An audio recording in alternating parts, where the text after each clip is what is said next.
Hallelujah, Lord. Truly believe that you are worthy of everything, Lord. Amen. Lord, you are here, moving in our midst, and we worship you with all our hearts. Lord, as what worship team has said earlier, Lord, you are the way maker, creating a way when there seems to be none. Lord, we know that you are here, healing every heart, Lord. Amen. Bringing restoration, peace, and comfort. Lord, be enthroned in our hearts, reigning over every area of our lives, Lord. You are the Lord of all, and we surrender to your sovereign will. We trust in your goodness, your power, and your love. We honor and glorify your name. Lord, it is only your name that will be glorified in this place, Lord. Amen. As the sword ahead of this church, Lord. Open our hearts, open our ears, Lord. Give us unhindered revelation of what you want us to hear. In Jesus' name we pray.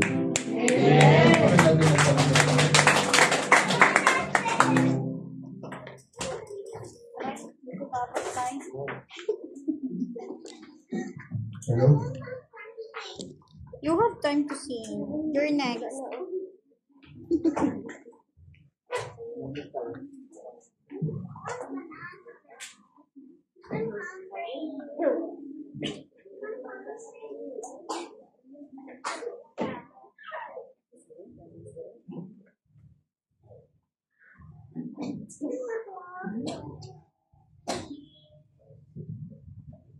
Praise God.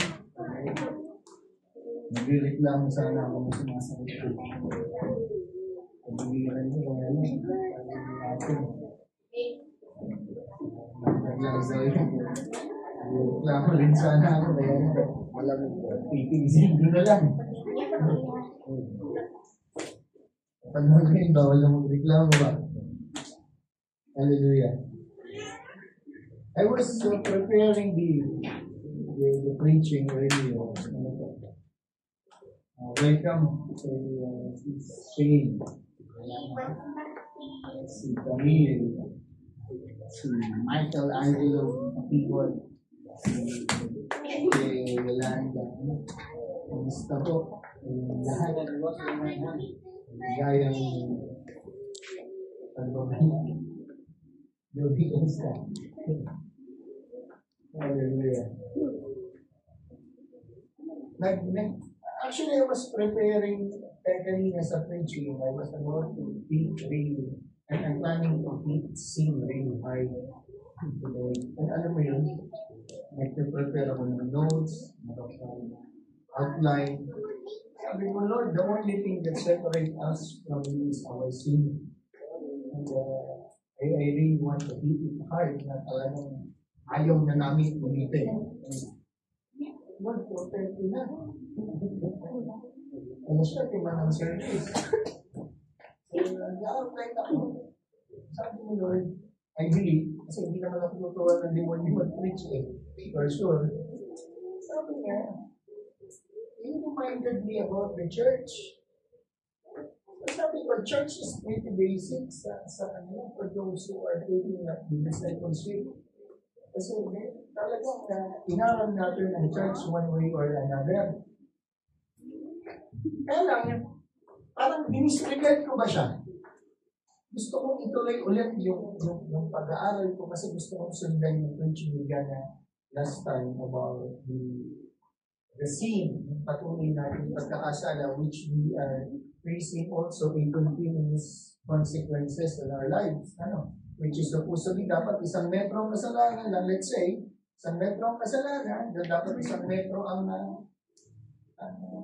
consequences, dahil patuloy lang may kakasala, patuloy din na umahaba ang consequences. Parang, kaya lang, that's the reality is, kahit isang metro lang ang kasalanan mo, the consequences will take you further.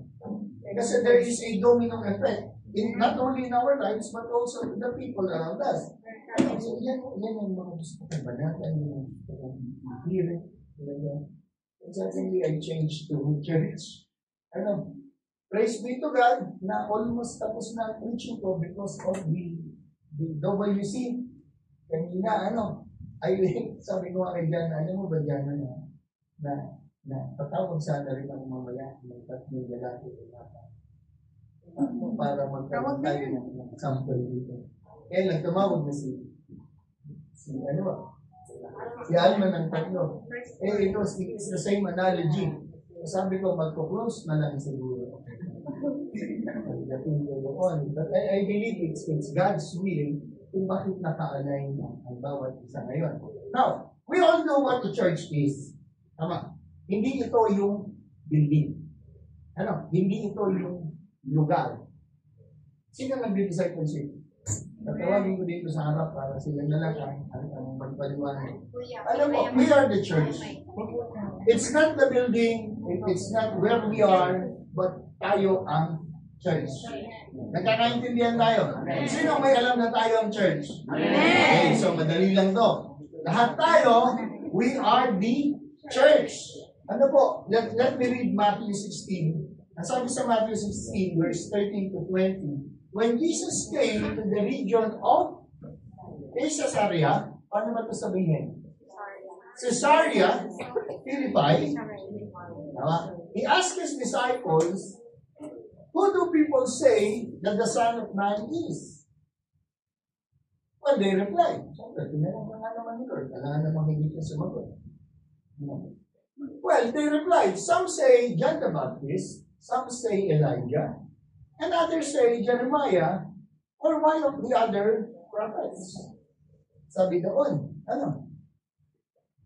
Then, sabi sa 15, then he asked them, but who do you say I am? Ang sabi kasi kanina, dito, ang tinatanong ni Lord, sino ako sa pagkakakilala ng mga tao sa labas? Right? Ang sabi doon, ang mga tao, well, some says, yung iba, ang tawag sa iyo, John the Baptist. Yung iba, si Elijah, ang sabi nila. Ang sabi nila, ikaw si Jeremiah, at ang sabi naman ng iba, isa ka sa mga propeta. Kaya, ang sabi ni Lord, then he asked them, referring to the disciples, but who do you say I am? Brothers and sisters, who do you think he is? Kasi, who we know, kung ano ang pagkakakilala at kung sino ang pagkakakilala natin sa Panginoon has a great impact in our life. Kasi kung kilala mo ang Panginoon bilang Diyos, then we are going to submit kasi ganito po pag alam natin na si Jesus is our Lord and Savior, we're going to submit to His will. Di po ba? If we only knew that our Lord Jesus Christ is our Savior, praise be to God. Kasi we knew na kailangan natin ng Savior. But let me remind you, brothers and sisters, that He is also our Lord. Depending kung gaano mo kilala ang Panginoon is depending on how we are going to live our lives. Doon kasi didepende Kung anong pagkakakilala natin sa Diyos, yun ang magiging buhay at behavior natin. Amen.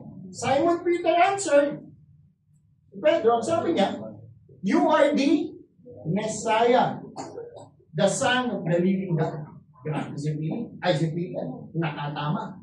Alam niyo ang karakter ni Peter, mahilig si Peter magsasabat. Mahilig si Peter magbat-in-bat. Lagi siyang nadadala ng emotions, lagi siyang, hindi naman si Peter, pero lagi siyang may tira, one way or another. Di ba? Pero ngayon, nakatama. Hindi naman nakachamba. Pero nadali ni Peter, Ang sabi ni Peter, you are the Messiah, the Son of the living God. Okay, then, nasabi din sa 17, Jesus replied, you are blessed, Simon, son of John, because my Father in heaven has revealed this to you. You did not learn this from any human being, Okay. Knowing who Jesus Christ is depending on how God the Father will reveal to us who He is. Okay. Inire-reveal ng Panginoon kung sino siya sa ating buhay depending on how we are going to live our lives and how we are going to submit ourselves to Him. Okay po ba? Hindi pwede na makikilala ko lang si Lord, praise be to God sa Scripture, praise be to God sa Bible. But the revelation of who our Lord Jesus Christ is will come from encountering Him in our lives. The Bible is the word of the Lord itself, for He is the Word Himself. Amen. He will reveal Himself to us in Scripture and in encounter with Him. Kasi minsan nga, praise be to God, ang pindig pag-encounter. Ang pindig pag ni-reveal ni Lord sa iyo kung sino siya through encounter. Paul, our Lord Jesus Christ, introduced Himself to our beloved Paul through encounter. Kasi persecutor nga si Paul But God revealed Himself to Paul through encounter. Then, ano nangyari kay Paul? 360. 180. 180 lang. Wala tayong pagkakalunan sa kanya.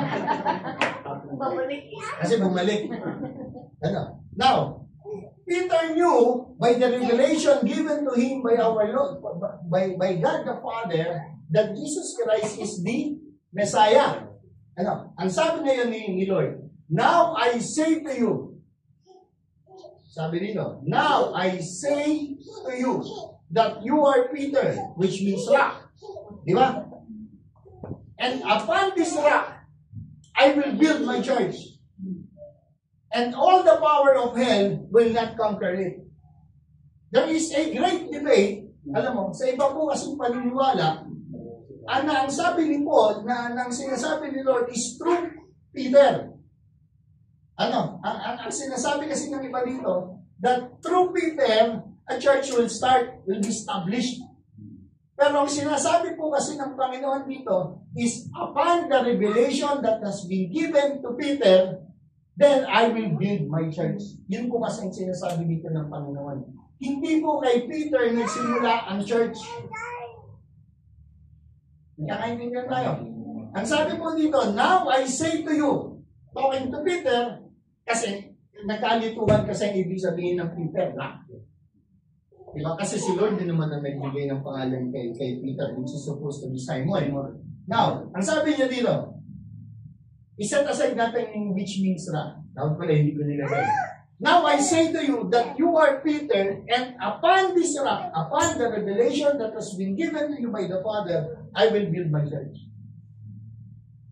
And all the power of hell will never or will not conquer it.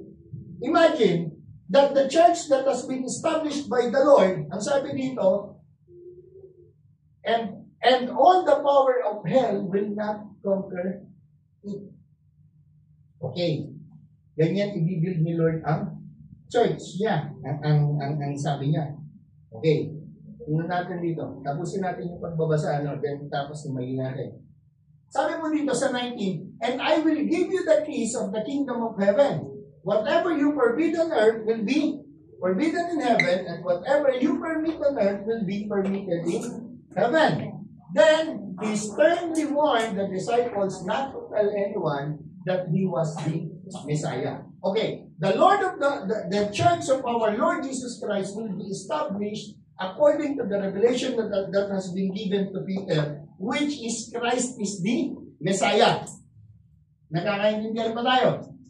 Okay. So now, the church, ang sabi dito, 1 Corinthians 3 verse 11, for no one can lay any foundation other than the one we already have in Jesus Christ. Marami po kasing verses pertaining that Jesus Christ is the head of the church.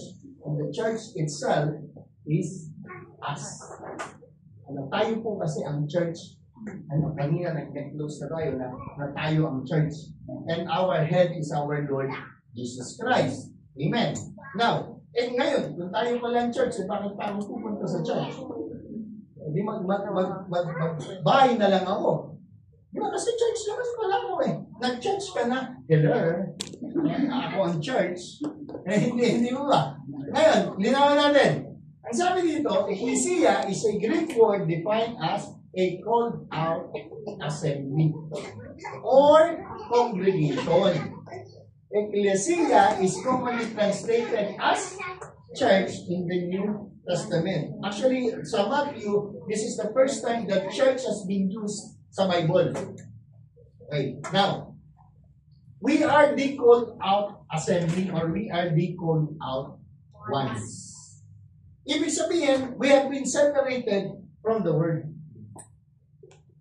So we are different from them.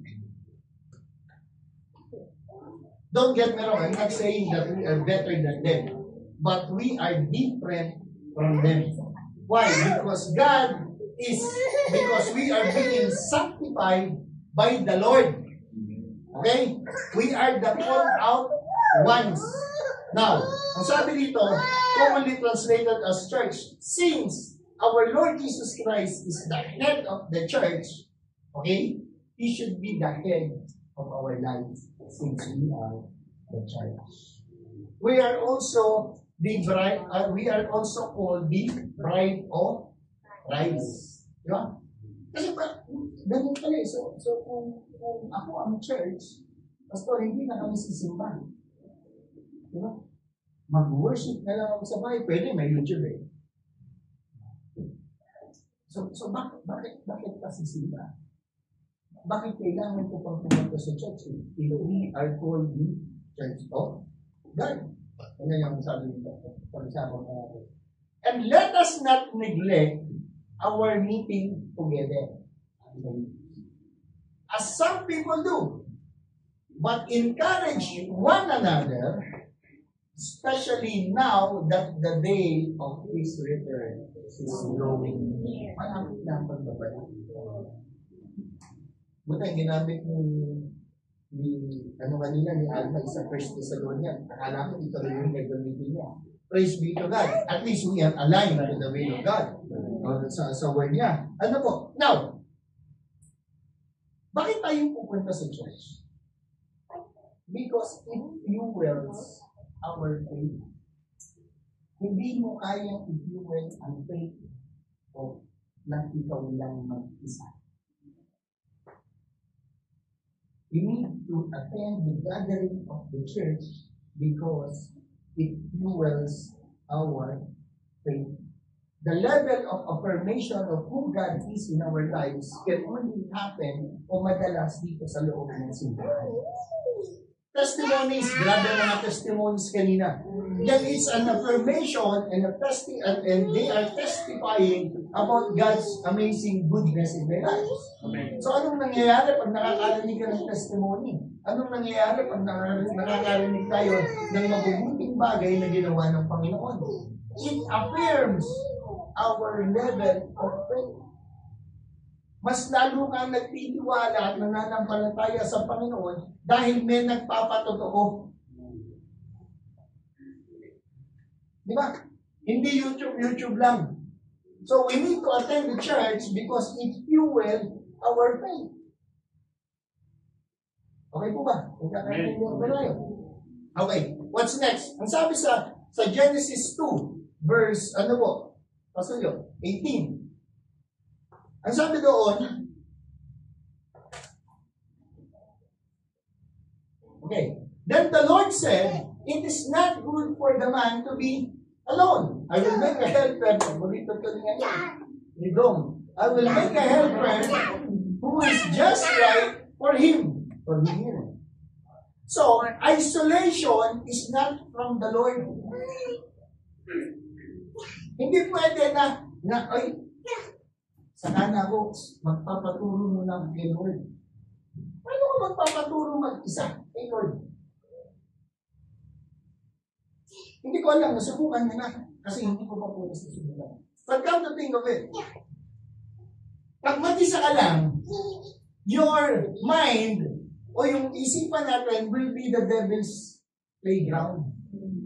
Kasi most of the time, we overthink. Kung hindi man, we are judging things according to what's happening around us.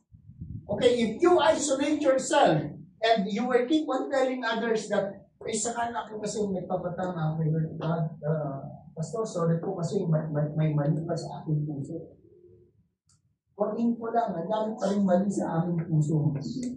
Baka akala nyo kayo lang. Mas mabuti na magsama-sama tayo para may tama. Di ba? Kesa mali lang ang naririnig natin. Lord, Pastor, saka na po kasi may dinibig pa ako kay Lord. Be with us. Isama naman kami sa bibig niya so we can pray for it. Huwag mo ibig mag-isa. Ano ba kaya? Kung gusto mo mahirapan ka lalo, na ikaw lang mag-isa ang mag-ibig, sige lang ibig mo.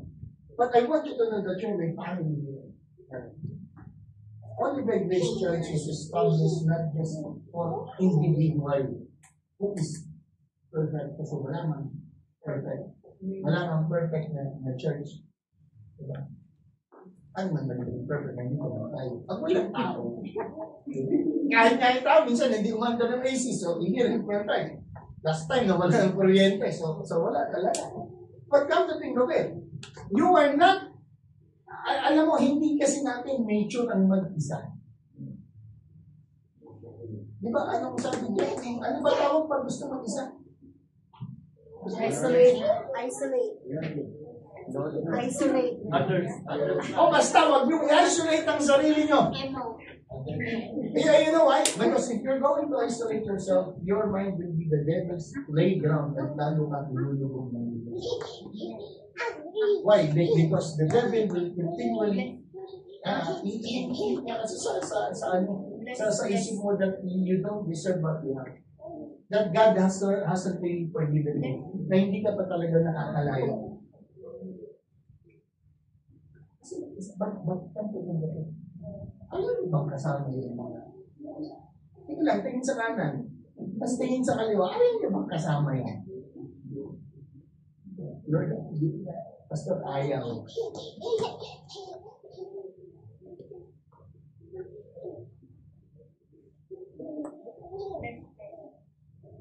Alam mo, we used to laugh at everyone's joke. We used to actually, you know what, mahal natin ang bawat isa. We wanted to, alam mo, dumating ang time sa church na to, and hindi ko tinataas ang pangalan ng simbahan ito, pero kay Lord, parang ang hirap umuwi. Parang paalam ka ng paalam, pero walang umaalis. Alis na kami. Nilipat lang ng upuan, makikipag-upuan naman din sa isa. Kasi iniisip ko noon, may timing sa shouting. Lahat nagpapaalam naman lahat. Uwi na po kami. Music, praise God. Pagdating sa TV, uy! Why? Because we feel comfortable inside the church. We should be comfortable inside the church. Kasi, alam mo, the least common denominator that we have is our Lord Jesus Christ in our hearts. Yun lang ang kami nagpupunta sa atin, our faith in our God, in our love, our Lord Jesus Christ. So, encourage one another. What is a church? Next week na lang ako. Bantayan mo, may utang na sa akin next week, ha? Attend ka naman. Because we wanted to, gusto natin na maramdaman din nila ang pagmamahal na nararanasan natin, hindi lamang sa Panginoon, kundi sa mga kapatid natin. Di ba masaya naman pag marami tayo, pag sabay-sabay tayo kumakain, lalong masaya. Tapos may mag-joke pa, lalong masaya. Why? Because we are not created to be alone. You are not created to be alone. Kailangan natin lang make sure that it is a godly companion. Ano, kasi kung, alam mo, minsan kaya nalulungkot ang tao, kadalasan when they were longing for a company that will comfort them. Which most of the time, if not all, lalo na pag hindi naman mananampalataya, is they are leading someone to something which is not real or which is not aligned to the will of God. Uy, boring ka. Basta, so tayo. Pinakainom na. Labas tayo. Ayoko uminom na hindi lumalabas. Nakalabas na. Hindi mo malaman Sister Sir, bigyan tayo niya. Sundin natin si Dudong. Di ba? Di ba? Pero but if we are inside the church, ang pinag-uusapan lang natin, kabutihan ng Panginoon.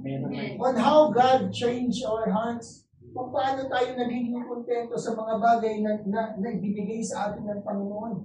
Kung paano natin ikinakatuwa ang pagbabagong nangyayari sa ating buhay. Kung paano natin tinatanggap ang mas malinis na puso at mas malinis na isipan na nangyayari sa Panginoon. Yes, we are far from perfect. But I believe we are all far from who we are yesterday. Or from who we are last week. From who we are last month. Yun yung sinasabi, malayo pa, pero malayo na. We are far from who we are before. Diba? Ang pagmumura, minsan-minsan na lang. Pag nagugulat na lang. Kada salita. Di ba? Ano pa, ang pagsisinungaling, pag nagsinungaling, may ano na. Isang conviction na eh. Pag masama ang loob, kita mo talaga, binabayo ka rin ng Holy Spirit eh. Tinuturuan ka rin. Di ba? Alam mo, kahit nagkakasala tayo, if there is a struggle, di ba? Nung araw, pag nagkakasala tayo, parang okay na okay lang eh. Wala kang nararamdaman eh. Masaya pa nga tayo. But now, when we are committing sin, there is always a conviction. There is a struggle. Why? It's an affirmation that the Holy Spirit is still aligning you to His way. Okay tayo? E paano mo gagawin yung pag mag-isa ka lang? Sino pipigil sa'yo? Sino magsasabi sa'yo, oo, Brad, oo na. Tama na. Diba? Okay na ito. Ipag-pray na lang natin. Kasi come to think of it, do not expect someone who is living according to the word na gagawa ng mabuti sa ating lahat. Why? In the first place, they don't have Christ in their lives. So huwag kayong magtaka pag nagoyo tayo ng hindi mananampalataya, kumansanay man ang magoyo. O halimbawa, nautangan tayo ng hindi mananampalataya. Yan ang pautang akong, kunyari, sa mundo man na. Diyan, napautang na ng 1.5. Tapos tinakbuhan ko siya. Huwag ka magtaka. Wala man Diyos yan. Wala man akong Diyos. Diba? Sabi niya po, hindi talaga ito po namin yun. Diba? Diba? May nagsinungaling sa'yo. Outside of our faith. Outside. Yung hindi kayo paras ng faith. Yung nabubuhay sa mundo. May nagtakaw sa'yo. Ano yung expect mo ba? Are you expecting that they will behave and act the same as we do? Let me remind you, brothers and sisters, that if they don't have Christ in their life, malamang sa malamang, hindi talaga mabuti kung don't expect something the way the Lord lives. Huwag na kaiba eh. Eh tayo mga Kristiyano, nakakagawa ng hindi maganda eh. Yung pa ba namang walang Diyos? O tayo mga who is claiming to be a Christian and who has a relationship with the Lord, nakakagawa ng hindi mabuti eh. Yung pa ba namang walang relasyon sa Panginoon? Huwag na kayo magtaka. Di ba? We might as well pray for them. Diba? Eh, subukan natin na mailapit sila sa Panginoon. Because it's God's will for their lives as well. Hindi ka naman tayo, no? Be selfish. Okay? Now, what else? Parang magkapulos na agad ako. What else?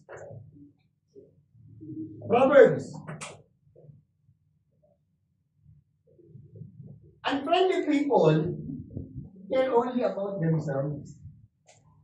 They lash out at common sense.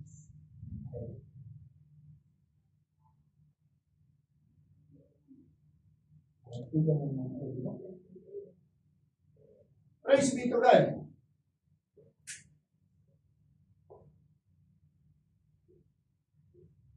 Why we need to attend church? Because it also promotes accountability. Each and every one of us is accountable to each other. Kung di mo man yan kayang tulungan financially, kung di mo man yan kayang tulungan physically, at least help them in prayers.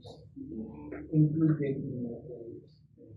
We used to take, alam mo, sa loob ng simbahan, dapat nakikita ang pagmamahal na ipinapakita ng Panginoon sa tao. We should be the reflection of who Jesus Christ is. Sad to say, minsan nangyayari na sa loob mismo ng simbahan, which is our Lord Jesus Christ is the head, is doon pa tayo nagkakaproblema. Doon pa hindi nakikita ang pagmamahal ng Panginoon. Doon pa nangyayari ang chismisan. Doon pa nangyayari yung pagiging judgmental namin. Doon pa nangyayari o dito pa nangyayari sa loob ng simbahan yung mga bagay na dapat hindi kinikilos, na dapat hindi inuugali ng mga taong nananampalataya sa Panginoon. Why? Because as this church, as we are the church of Christ and He is the head, sino bang nagkukontrol sa katawan? Whoever is the head controls the body. If our Lord Jesus Christ is the head of the church and we ourselves is claiming to be, and we are the church itself, dapat ay nagkukontrol ng buhay natin ng Panginoon. It's not that we wanted to control God. Ang sabi ng Panginoon, you turn right. Lord, pwede bang little bit muna? Then magre-root na lang ako. Diba? Pwede po ba, Lord, na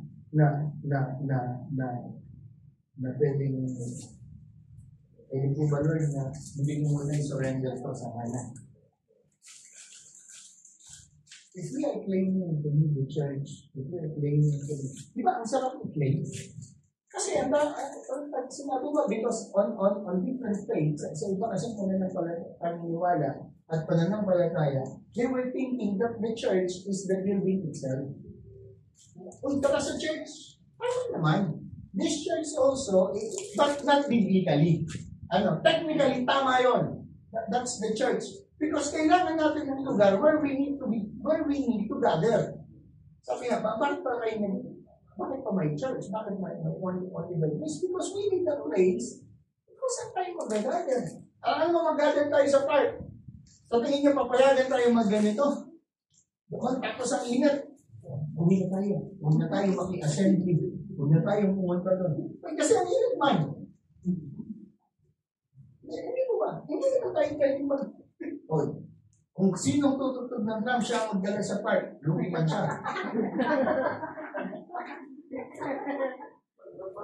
Kailangan preacher kasi kailangan namin ng TV. Ako media. Hindi mo ba? Well, church, the building itself is established as well for the place na meron tayong pagdadakusan. Di ba? Para meron tayong lugar kung saan tayo mag-gather. O saan tayo mag-gather? Sa open beach. Tawagan na. Ay, saan ka? Dito man kami, malapit sa flag na red. Kayo ba? Hindi kami sa may ano. Anong nasa git? Sa budget? Lifeguard. Ang iyan, hindi ito mapaitin ng lifeguard. Pag may nakita ang maitin na lifeguard, doon kami na natin. Hindi naman po pwede ang ganun. And God also wants us to be comfortable kung habang pinapakinggan natin ang salita ng Panginoon. Diba? Do you think pag sa church tayo o pag sa beach tayo o sa park, punta kayo? Pwede rin naman kung medyo magandaan tayo ng swimsuit. Di ba? But do you think we'll be able to concentrate? Tingin nyo, matatanggap natin ang mga pinapasabi ng Panginoon. Di ba? Dito na nga lang ang daming distraction Hindi, maliit lang to. Lalo pag malaki. Lalo pag open air. Di ba? You know what, brothers and sisters, church supposed to have the accountability of each other. Dapat yung katabi mo, hindi mo pinag-teachismisan, pinag-pray mo. Diba? Alam mo, pag nagsabi sa inyo ang isang kapatid na pray for me, pray for them. Pray for them. Huwag mo, uy, nagpapapray si ano. Sige, palakpakan sila. Sabi na tayo ng palakpakan. Alam niyo, pag may sinabi sa inyo ang kapatid mo, natatabi na, halimbawa, mag-choose mo siya. Uy, alam mo, sige natin ito. Yung pala, yung mahal mo naman, nagpapapray.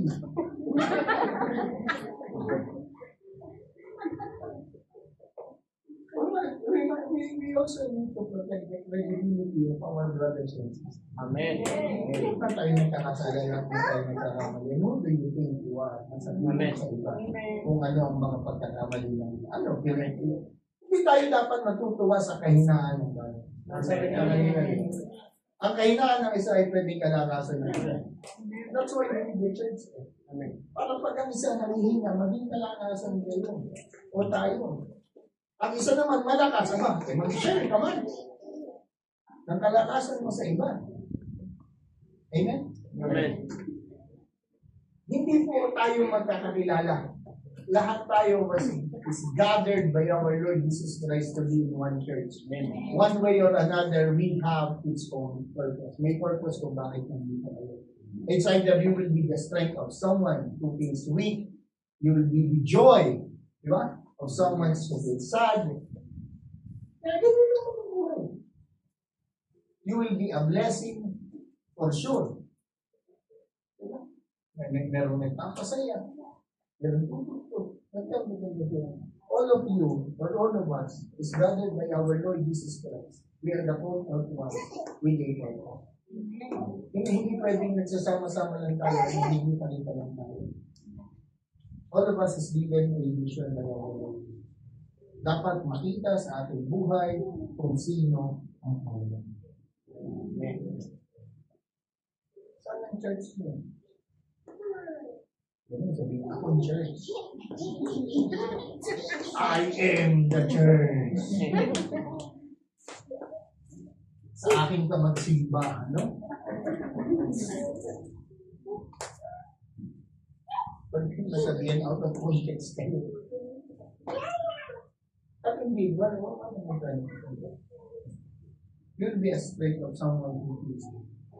Ang ganda ng illustration.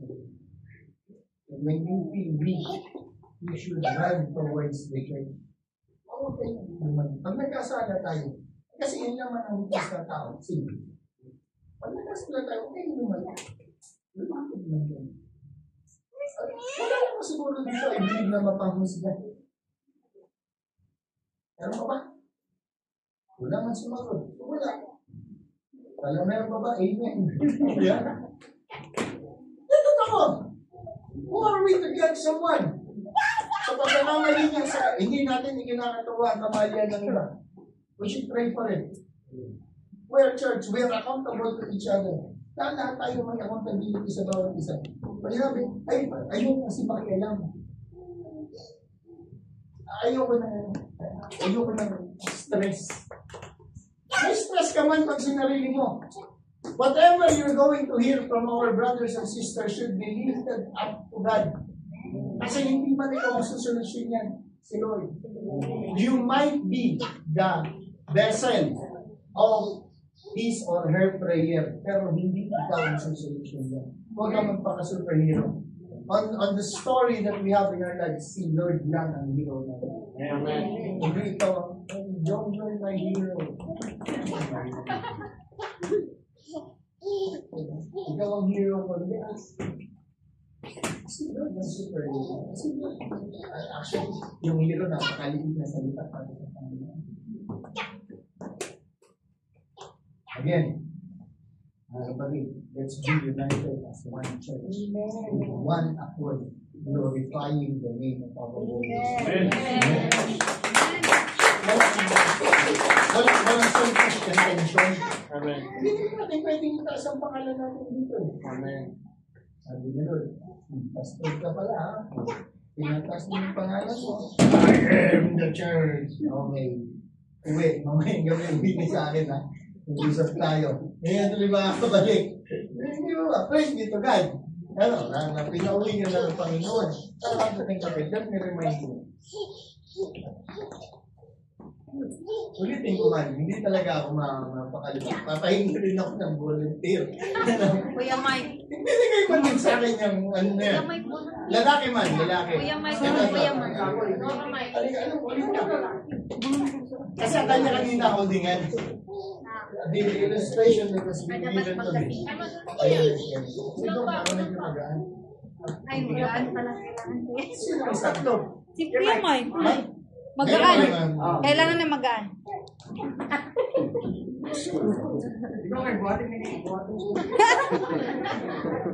Hindi, assembly of the called out ones. Ano? Bay man, bay. Okay. Nanghina to. So lahat sila malalakas. We are the church. Ano? Lahat sila malalakas. Lahat tayo malalakas. Hindi naman itong magsimba. Buhatin nyo papunta kayo. That's the church actually. Iyan ang responsibilidad and accountability natin as a church. Nanghihina to, buhatin nyo. Tulungan mo. Hindi, totoo naman. Pag nahina, mabigat man yan. I-scholar nyo. Hindi, totoo. If he feels weak, kayong maging kalakasan. That's why we need to go to church. Amen. Hindi yung nagkamali ito, tapos binugbog nyo. Di ba? Hindi yung nagkamali ang isa, sinalitaan yan ang hindi maganda. Bakit hindi kayo nagkamali?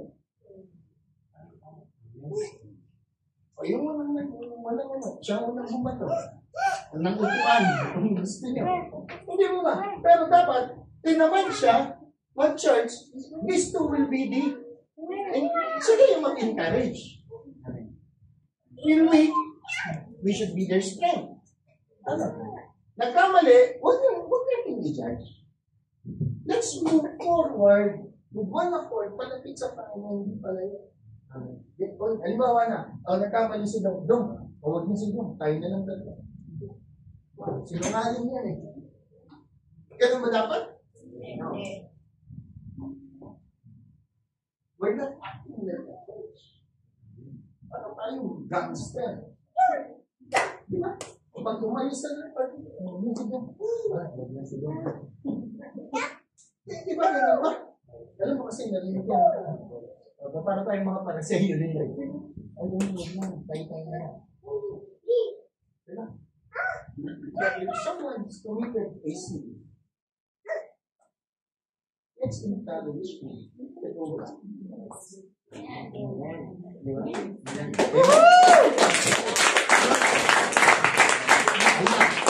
Hindi ko talaga napigilan. Desperation. Okay tayo. So if you feel weak, lapit lang kayo. Amen. I believe wala naman dito nagtataboy ng tao. For we are all a sinner, saved by His grace. Amen. Di ba? By His mercy.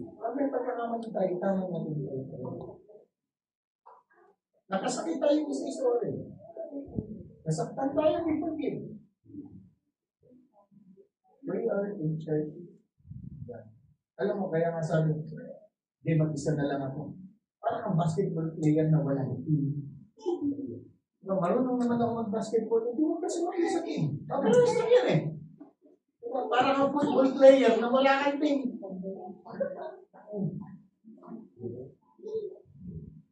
You don't need someone to help. Amen. I need help.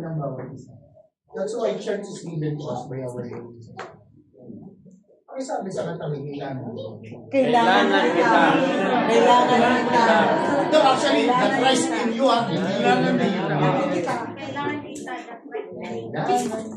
Let's all stand up. Lord, we thank you for calling us. We thank you for this assembly, Panginoon.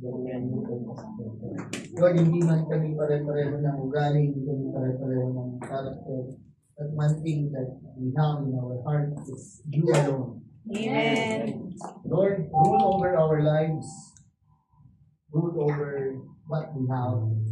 Ikaw, Panginoon, ang manguna sa aming buhay. Lord, as a church, we are surrendering to you everything na hindi namin tayong solution. Lord, yung mga inopen sa amin ng mga kapatid namin, ng mga problema nila, Lord, itinataas din namin sa iyo. Lord, yung attitude, yung character, yung personality namin, which is not yet aligned to your will, Lord, we are surrendering to you. Amen. Lord, lahat kami is may pagkukulang. We all have sinned and fall short to your glory. But we know, Lord, that with the grace that you have given us by the things or by the finished works of our Lord Jesus Christ on the cross, we are forgiven. Truly, indeed, Panginoon, na napakabuti mo sa amin. Yes, Lord. Lord, be the head of this church. Be the head of our lives. And always remind us who we really are, the identity that you have given us. Lord, we surrender to you everything that we have, even this place. This is your church. You are the head of this church. And only your name will be glorified in this place. In Jesus' name we pray.